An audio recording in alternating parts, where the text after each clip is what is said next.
My name's Julie Davey. I live in Melbourne and with my husband Peter, and I have a 31-year-old daughter who's a psychologist, Amy. And I had a stroke 3 years ago, almost to the day actually. And so the last 3 years have been very much filled with rehabilitation and working to improve my I guess capacities and things again after having had stroke. My journey after stroke, I feel like has sort of had chunks of periods of time with quite different character. I think after you first have your stroke, you're kind of in a bit of a disbelief and then perhaps why did it happen to me? You're looking for why it happened to you. You're very much in a very emotional sort of state. So I think the first part of after having a stroke, it was very much a whirlwind, it felt like, with you just sort of at the centre of it, not being able to sort of direct it or change it very much. I think in my case, I got really angry that it had happened to me at 55 and I just moved to a new job. It was sort of like going to be my swan song big job was a CEO of a health service, and we'd moved to the country to take that job up 4 months earlier than my stroke.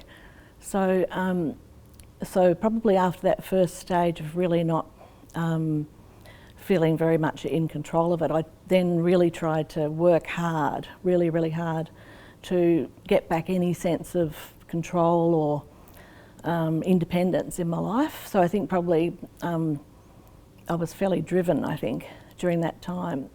So after I've sort of got through that stage of things, I decided I had to really come to terms with not being able to work again in a paid role, and especially not as a CEO. And so I thought, how can I use my skills and my experience to make things better for other people?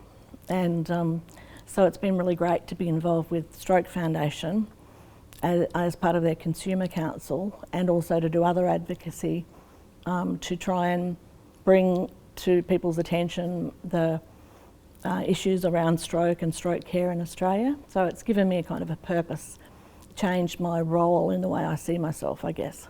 It's hard when you first have a stroke because you don't know how long it will take for you to achieve a goal.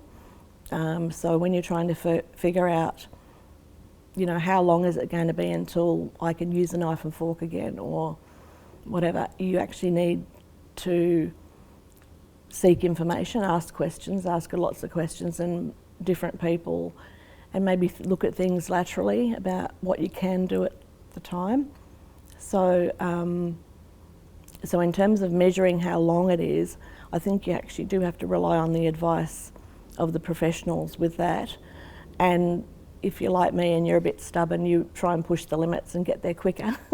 But and anger was useful for me with that because, that channeled it, I'm going to really beat this thing, I guess. And also that desire to actually achieve a goal is very motivating.